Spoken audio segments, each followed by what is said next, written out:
Hey everybody, hope you're all doing well. My name is Steven and this is the Storytime channel. Today we have some pro-revenge stories and our first story of the day is by 360 Entertainment. That's not your car, lady.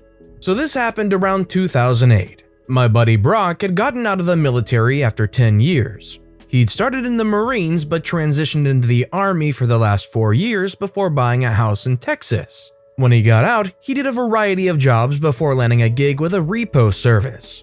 He worked there for a year and had a lot of wild stories, but this one sticks out the most as he helped a fellow soldier get revenge on an evil ex. Brock was at the office speaking with his manager, whom I'll refer to as Karen. Now, this particular Karen had a lot of Karen-like qualities, but was a force for good if you can believe that. While they were talking, they see a young man enter the office.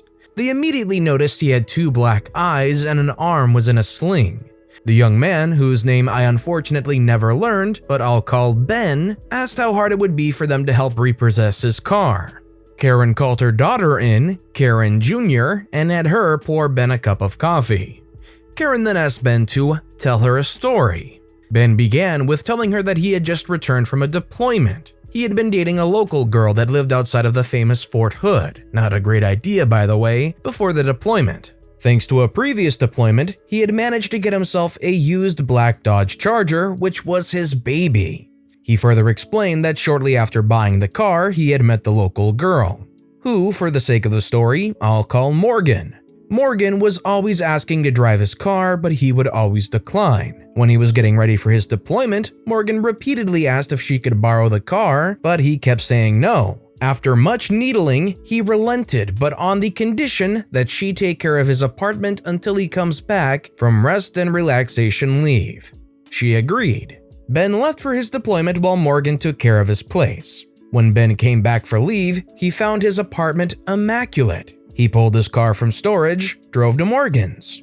He spent a few days with her before handing her the keys and heading to his home state to visit family before returning to his deployment. He returned again from his deployment and found nothing but trouble.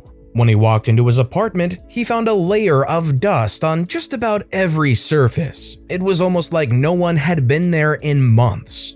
When he checked his bedroom, he'd found his room had been torn apart. All of his drawers had been searched and upturned. He tried to call Morgan but never received an answer. He located his safe, which was hidden, and found it hadn't been touched. He then grabbed his spare key from the safe, called a buddy of his, and they went to Morgan's. As they pulled up to Morgan's, he saw a car there that he initially didn't recognize, but as they got closer, he realized it was his baby. Morgan had the car painted hot pink and put 24-inch spinners on it. He tried the key just to make sure, and the lights flickered as it unlocked. While his buddy laughed, Ben went to the front door and Morgan answered. He asked what happened to his car and she responded, "It's my car now."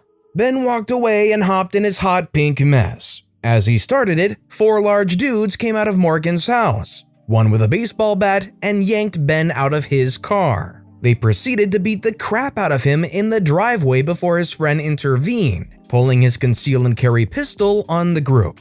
He then took Ben to the hospital.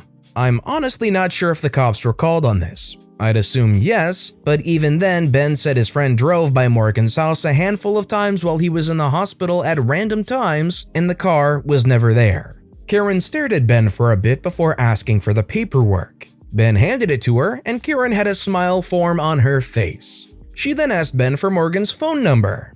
Ben gave it but wasn't aware of what was about to happen.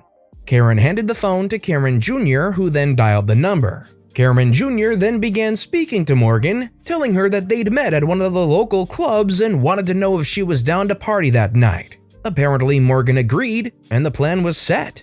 Brock parked his tow truck at the club and waited. Sure enough, Morgan showed up with the pink monster, parked it, and went inside with some girlfriends. Brock gave them 5 minutes before he stealthily drove up to the car and hooked it up. As he was pulling out with the pink monster, Morgan walked out of the club. She saw her car in the tow truck and began trying to flag Brock down, but he was already out of there. The next day, it was business as usual at the office when Morgan called. She was furious that her car was stolen by them and wanted it back. Karen, using her best customer service voice, told her if she had the registration, she could come pick it up. Morgan began screaming louder that she was gonna call the cops, at which point Karen sarcastically told her, "Please do," then hung up on her. As this phone call was going on, Brock happened to look out the window and saw Morgan standing next to a car in a vacant lot, throwing what appeared to be a temper tantrum. After Karen hung up, Brock watched her get in the car on the passenger side. Karen then looked out the window and had Brock verify it was her. She then began to smirk. Karen then proceeded to call the owner of the property Morgan and her friend were occupying. She told the owner about the car and asked if he wanted it towed. The owner okayed it.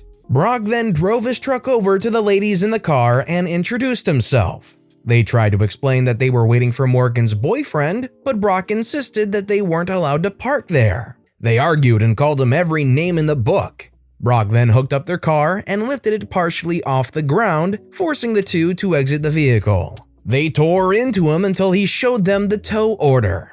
While this back and forth was going on, Ben arrived at the office and Morgan saw him walk in. She ran to the office door and Brock proceeded to lower the car. When Brock went back to the office, all heck had broken loose. Morgan apparently tried to snag the keys back from Ben, but he pocketed them. She began to hit him in his hurt arm and warned Ben that she'd call her friends to finish the job if she didn't get her keys back. Karen Jr. had already called the cops at this point, and Brock got in between Ben and Morgan, even telling Morgan to try hitting him to find out what would happen. Morgan then tried to play the pity card and said she only wanted the keys to get her laptop out for school. Karen asked Ben to hand the keys over to Brock so he could grab the laptop. Brock retrieved the laptop from the car, and as he was handing it over, she rushed to aggressively grab it, but knocked it from Brock's hands. Completely furious at this point, Morgan accused Brock of dropping the computer on purpose and threatened to sue. The cops then arrived and Morgan began her sob story again, telling the police that they stole her car. The police questioned Karen, and Karen gave her casual smirk while asking if they wanted to see the security videos. The police watched and listened as Morgan punched Ben several times and heard the threats she made about sending her friends after him. The police then turned to Morgan, who had turned ghost white at this point. She tried to back her way to the door, but the police stopped her. They proceeded to ask about the car, Ben's injuries, and who she planned on sending after him. She initially denied everything, but they already had the evidence on her beating him up. She was arrested and Ben got his car back. After the cops left, Ben admitted he didn't want to be seen in a car that looked like it was advertising Pepto-Bismol and planned on trading it in for a GTO. We later heard through the grapevine that the 4 guys who beat up Ben were arrested. Morgan had ratted them out. Brock had a few more stories, but none of them were nearly as good as this one. So, in your guys' honest opinions, after hearing that story, how long do you think this Morgan lady should be locked up for? Because that was a lot of pure, unadulterated BS. Let me know in the comments down below. Our next story is by IamaLuna-tic. Older brother called me dumb? We're in the same class now. When I, 14-year-old female, was younger, my older brother told me that I was stupid and dumb because I was a grade lower than him. He's 13 months older and just told me he was smarter. Just the average thing a sibling can say to annoy another sibling. And it annoyed me so much, to the point where I spent an entire year studying and just studying and getting good grades. Eventually, at the end of the school year, I was told my grades were amazing and that I would be moved up. So, first day of school, we are in the same class, and I walked up to him and went, "Who's dumb now, a-hole?" And he just laughed and high-fived me. Now he gets annoyed when I bring it up. And I am so proud of myself. Now I'm in year 11 and the youngest one in my year, and we're graduating at the same time, whether he likes it or not. I will never regret being this petty. You know, when I hear these kinds of stories, it's usually about how a sibling plays a game so incredibly hard so that they can beat their older sibling's score. It's not every day that you hear a younger sibling was so bothered by a comment that they worked so hard in school they got to skip a grade just to be on the same level as their older sibling. That is next level. This next story is by Lost Soul Underground. I will take a picture and send it to you. This happened this week. On mobile, so sorry in advance. I am an aircraft engine mechanic, and this week we were attaching several engines to a wing. I had never done this aircraft before, so I was to assist. My lead told me to get into the instructions and read up on what we needed to do. After looking for it for several minutes, I sent him a text and asked what publications it was in. This is where the condescending comments started coming in. The final one including a picture of the section heading to, "Give me a hint so I can figure it out." The comments did not get better once I meet back up with him and the other lead. My lead was especially proud of his comment with the picture because he kept bringing it up and bragging about it. Finally, the petty revenge. Several minutes later, we realized that our parts kit was missing items. So the two leads and myself started searching for the part numbers in the publications. As the time passed, they became increasingly more frustrated.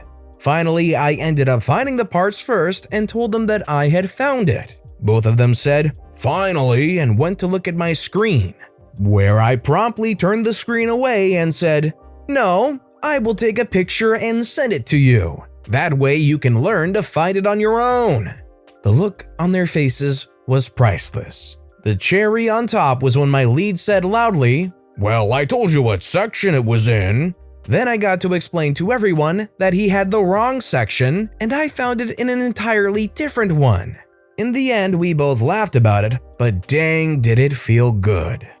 I think if you want to stoop to such petty levels with people, it's not too surprising when you receive the petty attitude in return. I'm just glad that in the end there were good spirits about it. Our next story is by Dirty Pig 796. Don't yell at employees, then litter. My husband and I were at Starbucks, our usual Starbucks, getting our usual. It was busy as it's brunch time and we waited for a bit, no problem. This wild Karen appears claiming there are too many people in the store and she wants her food now.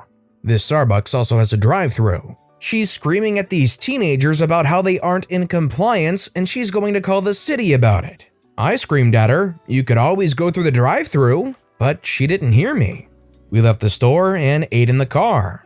30 seconds later, Karen gets in her SUV and starts to take her gloves off and throws them on the ground of the parking lot. I see this and think, absolutely not. I got out of my car, picked up the gloves and put them under her wiper blade as she's trying to back out. Take your crap with you, Karen.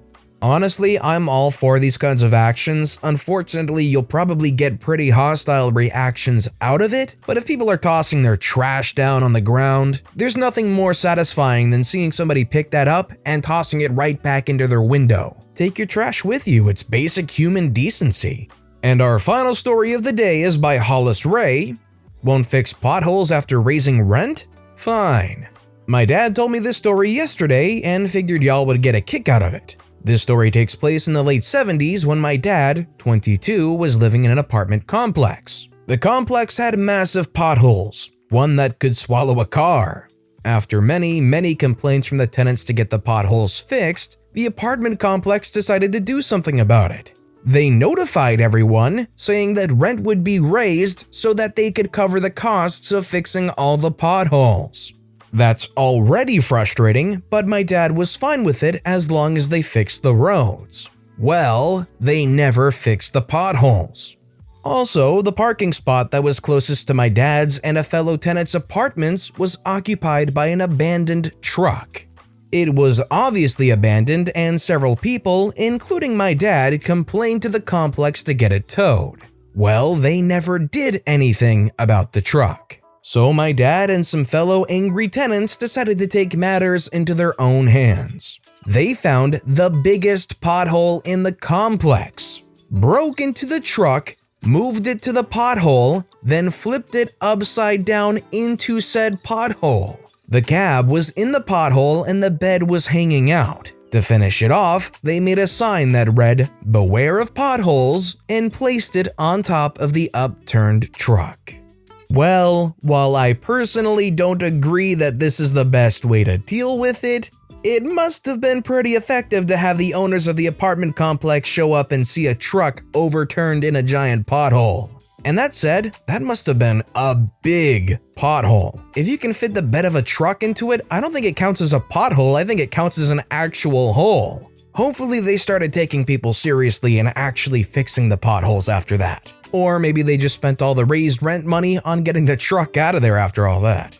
But with that being said, that's all the time we have for today. So if you enjoyed the stories today, let me know which one was your personal favorite and why in the comments down below. And if you haven't yet, please like this video and subscribe and turn notifications on because anything you do helps this channel grow so much more. So no matter what you do, whether it was just watching the video, liking, subscribing, thank you all so very much for supporting me right here on the Storytime channel. I hope you all have a wonderful day and I'll see you all next time right here.